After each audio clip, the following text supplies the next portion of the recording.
네, 안녕하세요. 루틴먼입니다. 자, 에코프로비엠 영상을 좀 찍어드리는데, 사실, 지금 주식시장 자체가, 정말 좀 의미가 없을 분석이 의미가 있나? 뭐 이런 생각이 들 정도로 굉장히 많이 내려가고 있어요. 그래서 일단 제가 뭐 전달을 솔직하게 드릴 수 있는 방법 자체가, 많이 없거든요. 근데 지금 제가 일단 말씀을 드릴 수 있는 건, 일단 뭐 에코프로 BM만의 문제가 아니라 그냥 전체적인 종목들 자체가 사실 박살이 나고 있다.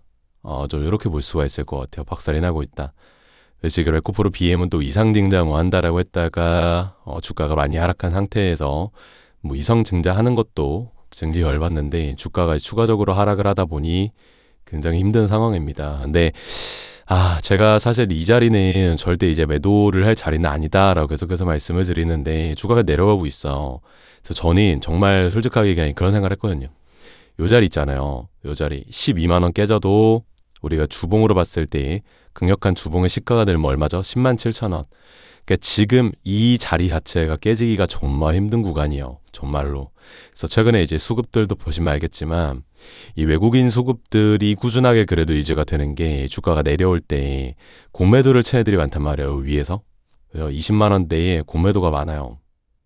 공매도가 많은데 이 공매도 친구들이 결과적으로 공매도를 썼던 거예요. 주식을 빌린 거죠.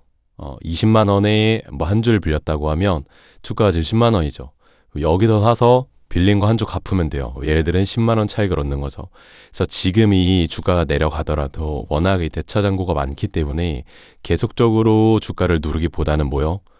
장내에서 물량을 매수해서 공매도 물량 갚고 있어요. 오히려 주가가 내려가는데.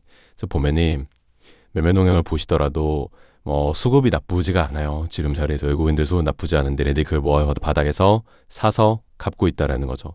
그래서 아무래도 지금 5,300만 주 중에 아직도 공매도 잔고가 900만 주가 남았기 때문에 얘네들도 알 거예요. 지금 이 정도 하락은 과도한데 여기다 더 빠지면은 이거는 공매도 칠 게 아니라 뭐요? 내가 고무쳤던 거를 갚아가지고 수익을 실현할 때다라고 생각을 할 수 있거든요. 그래서 지금 자리에서는 매수세에 대한 부분들이 기본적으로 이제 신규 개인차도 분명히 있을 수 있겠지만 외국인들, 즉 공매도를 많이 친 애들도 지금 자리에서는 매수 물량이 들어올 가능성이 높습니다. 이 부분 다 아셔야 되는 거고, 그리고 이제 이상 증자를 하게 되면 결과론적으로 주식이 생기는 거잖아요. 그죠? 주식이 생기는 거잖아요. 그 이상 증자가 주주가 만약에 청약이 미달라면 일반 공모로 넘어가죠. 그럼 여기서 이상등자를 외국인들이 청약을 하면 어떻게 된다? 위쪽에 있는 공매도에 의심하셨던 거를 유중 물량 10만 원에 갚을 수가 있겠죠. 그래서 이상등자 같은 경우도 공매도 잔고가 이렇게 많이 있을 때 단기적으로 주가의 단기적인 하방 압력은 분명히 생길 수 있겠지만 공매도 수량을 갚으려는 애들이 이상증자에 참여할 수 있어요. 왜? 이 차익을 얻기 위해서 20만 원을 이선제한 거를 이상내 10만 원에 받아가면 10만 원 차익 얻잖아요. 그렇게 생각하면 공매도를 위해서 무상제 하는 거냐? 그건 아니겠죠, 당연히. 그래서 일단은 에코프로 BM은 지금 자리에서 단기적으로 주가 많이 하락하고 있지만 실적에 대한 부분들이 이제 개선이 될 거라는 얘기들이 많아요. 물론 개선이 되고 있는 과정이고 개선이 아직 확실하게 된 건 아니지만 개선이 될 것이라는 기대감이 어쨌건 있죠. 그러니까 여기서 이만큼 반등이 나왔던 거고. 그리고 에코프로 BM 자체가 사실 올라갈 때 조금 좋은 점이 몇 가지 있어요. 뭐냐면 공매도가 많기 때문에 주가가 올라갈 때 소스키즈가 많이 나옵니다. 상승할 때 강하게 올라간다는 거예요. 강하게. 이유는 뭡니까? 이유는 바로 공매도 애들이 공매도 썼던 가격 위로 올라가게 되면 요거 어떻게 손해가 더 커지기 전에 빠르게 내가 장내에 매수해서 예를 들어서 10만 원 공매 쳤어요. 그 주가 9만 원가 빠지면은 공매도가 이득이지만 10만 원 공매 치고 11월 만 주가 올라왔어. 근데 주가 올라가는 속도가 빨라지고 있어. 그럼 나는 10만 원에 산 거를 11만 원 갚아야 되잖아요. 그죠? 만 원 손해란 말이야. 주가 올라갈수록 손실은 무한되겠죠. 이러한 부분들 때문에 오히려 올라갈 때 빨리 내가 공매도증 갚으려는 스키즈 물량들도 많다. 그래서 BM은 주가가 이제 하락이 나오더라도 결과적보다 상승에 대한 변동성이 또 금방 나올 수 있다라는 거 여러분들이 기억을 조금 해 보셔야 된다라는 거 다시 한번 전달 한번 드려보고요. 우리가 주식시장에서 가장 중요하게 좀 생각을 해야 되는 부분들은 뭐냐면 상승 탄력에 대한 부분들이 언제 나오냐 또 중요하지만 하락이 언제 멈추냐도 굉장히 중요하거든요. 그러니까 지금 보면은 추세가, 그러니까 저도 사실 지금 최근에 좀 실수를 했던 게 뭐냐면, 인정을 할게요. 실수했던 게 뭐냐면, 하락이 너무 과도하게 나왔잖아요. 그러니까 말이 안 됐던 게 24만 원 하던 게 어디까지 빠졌어요? 보면은 막 12만 원까지 빠잖아요. 14만 원, 24만 원 더 심하게 빠잖아요. 그럼 저는 아니 마이너스 50% 빠졌는데 빠져봤자 얼마나 더 빠지겠냐라는 관점이 있었거든요. 근데 여기서 2만 원 더 빠졌죠. 그래서 이게 좀 제가 실수했어요. 뭐냐면 하락을 할 때 싸다라고 본 게 아니라 바닥을 잡았을 때 싸다라고 생각을 했어야 했는데 이 부분에 있어서 조금 살짝 너무 과감하게 바닥을 예측을 했다. 그 부분들이 좀 제가 패착인 것 같고 전반적으로 이제 제가 생각을 했을 때는 이게 저는 솔직히 말이 안 된다라고 생각을 해요. 왜냐면 네이버 같은 경우도 지금 주가가 빠지고 있다고 하지만 이것도 말이 안 되는 게 지금 가격대가 얼마죠? 가격대가 18만 원이지 않습니까? 그 18만 원의 가격대에 보면은 우리가 실적에 대한 부분만 보더라도 살살 이제 뭐요? 이번 연도에 실적에 대한 부분들이 어떻게 보면은 잘하면 역사적 최고로 좋은 실적 또는 내년에 더 좋은 실적이 나올 가능성이 굉장히 높아졌죠. 업비트랑 이제 합병을 하면서. 그러면 앞으로 실적은 계속적으로 좋아지는데 주가는 계속적으로 밑으로 내려가고 있다는 것 자체가 말이 안 되는 거죠, 사실상. 그래서 지금 네이버 같은 경우도 저는 그렇게 생각한다.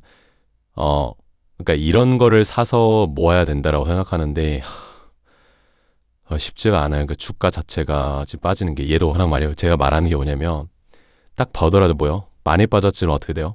최대 옆으로 돌리고 있죠. 보시면 많이 빠졌지만 최대 옆으로 돌리고 있잖아요. 그러니까 하락폭이 어때요? 하락폭이 가파른 게 아니라 잡혔죠. 어느 정도. 그래서 이런 종목을 봐야 된다라는 거고 에코프로비엠 보시면 우리가 바닥에 대한 부분을 볼 때 지금 하락폭이 어때요? 하락폭이 잡히고 있진 않죠. 조금씩 흐른다고 하지만 조금씩 빠지고 있다고 하지만 하락에 대한 각도가 어때요? 계속 일단 유지가 좀 되고 있다. 그래서 이 부분들이 조금 더 횡보하는 구간들로 이어진다라고 하면 좋은 결과가 있을 것 같은데 조금 더 기다려봐야 될 것 같아요. 그래서 그냥 제가 영상을 찍는 이유는 오늘 구간에서 사실 손절하기에는 너무나 아쉽다라고 좀 말씀을 드리고 싶어요. 에코프로잉 같은 거 아마 지금 오늘 손절하고 싶을 거예요. 또 코스닥도 정말 말도 안 되게 많이 빠진 상태고요. 코스닥 좀 보시면 코스닥도 정말 이게 말이 되나 싶을 정도로 많이 하락한 자리거든요. 코스닥이 가장 강력한 바닥은 670선인데 670선을 따지더라도 여기서 만약에 670선이라고 하면 80포인트 그 10% 추가 하락이 남은 건데 여기 뚫리는 건 쉽지 않을 거 진짜 인간적으로 여기가 항상 지킨 자리인데 여기 밑으로 뚫린다라는 건 전 정말 쉽지 않을 것 같고 그래서 정말 지금은 매도할 때가 아니라 오히려보다 좀 공격적으로 담을 때다라고 생각해요. 정말. 그래서 지금 에코프로비엔 같은 경우는 혹시나 위쪽에 물려 계시다라고 하면 지금 자리에서 좀 평단을 낮출 준비를 좀 해야 된다. 개인적으로는. 그래서 요거 추가적으로 요거는 여유가 있다라고 하면 우리가 봤던 10만 7천 원 구간이 지금 근처잖아요. 여기서 이제 저점에 대한 부분들이 나왔다라고 보여주고 투매가 나왔을 때 담아야 된다고 생각을 하거든요. 그래서 이 부분들 체크 한번 해보시고 혹시나 여러분들이 이 부분들 어떻게 대응해야 될지 모르겠다라고 하시면 010-9850-8006으로 에코라고 남겨주시면 되거든요. 몇 번? 010-9850-8006으로 에코라고 남겨주시면 이 부분들에 있어서 제가 대응에 대한 전략들 전달 드릴 거고요. 추가적으로 우리가 이 반도체에 대한 수급들이 또 정상화된다라고 했을 때 제가 계속 말씀드린 우리가 이 로봇주의 흐름들 로봇주가 좋아질 거니까 이 로봇주에 대한 흐름도 헷갈려 보시고 로봇 관련된 히든 종목도 하나 전달 드릴 테니까 요거까지 한번 확인해 보시고요. 저희 히든 종목은 또 뭐냐면은 제가 일단 사진을 갖고 왔어요. 국내 최고 증권사 집중투자 매집주 에서 제가 보니까 많은 사람들이 이제 뭐 삼성증권, 미래에셋, 신한, 한국투자, 키움증권 이런 데서 이렇게 매집을 한다라고 하면서 이제 영상을 올리는 거 봤는데 제가 이제 요거는 아니라고 좀 말씀을 드리고 싶어요. 그러니까 거래원을 보면 이렇게 삼성증권, 신한, 미래, 한국, 키움 이렇게 들어와 있는데 이건 뭐요? 이 거래원을 통해서 그냥 거래된 물량만 나타내는 거죠. 그래서 이 친구들이 거래원에 많다고 해서 뭐 하는 거다? 얘네들이 매수하는 게 아니다. 그래서 정말 말도 안 되는 건데 이거를 또 이렇게 매집한다는 사람이 있어서 제가 말씀을 드리려고요. 오히려 얘네가 아니라 뭐요? 국내 최고 증권사가 아니라 국내 소형 증권사 집중 투자 매집주를 보시는 게 왔다. 그럼 여기 뭐가 들어가야 돼요? 뭐 유진투자증권, 여기에 교보증권, 여기에 대신증권, 여기에 유한타증권. 이런 식으로 중소형 증권사에서 들어오는 데가 매집주다라고 말씀드리고 싶은 게, 잘 생각해보세요. 어차피는 거래를 돌릴 때 대부분 개인투자자가 이런 거래원을 쓰죠. 그렇기 때문에 항상 거래원 1위부터 5위까지는 얘네들이 나와요. 근데 거래원 6위부터는 안 나오거든요. 반대로 뭐냐면 미래에 쓰시는 유한타 이쪽으로 매집을 하게 되면 거래원으로 안 잡힌다라는 거, 잘 상위권에 노출이 안 되죠. 안정적인 매집이 가능하다라는 거예요.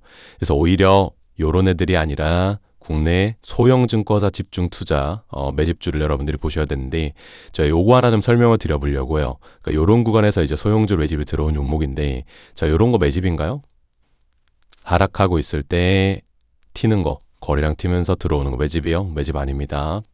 매집 아니요. 그럼 뭐냐, 이거는 단기적으로 이슈가 나와서 한번 튀는 거다. 진짜 매집은 여기입니다. 여기. 왜냐면 보세요. 자, 거래량 터졌죠. 거래량 터졌죠. 그럼 이 거래량 터진 구간이 어디냐? 요렇게 돼 있단 말이에요. 요런 자리.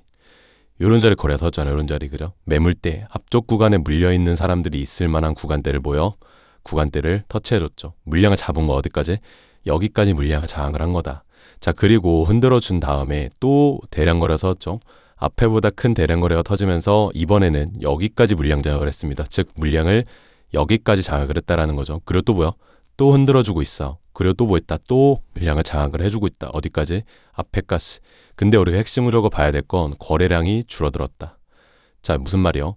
여기서 팔 사람과 여기서 팔 사람들이 많았는데 이 물량도 어떻게 같은 가격대임에도 불구하고 줄어들었다. 반대로 얘기하면 지금 세력들은 이 구간까지의 물량 장악을 어느 정도 끝냈다라고 볼 수가 있겠죠. 그럼 이 구간 위로 넘어갈 가능성이 굉장히 높을 거다. 왜? 여기가 물량이 끝났으니까 여기 물량도 장악하러 가야겠죠. 그래서 제가 요 종목도 여러분들이 히든이라고 남겨주시면 제가 전달 드릴 거니까 몇 번? 010-9850-8006으로 히든 남겨주시면 이 로봇주까지 전달 드리고 마무리하겠습니다. 꼭 체크 한번 해보시고요. 감사합니다.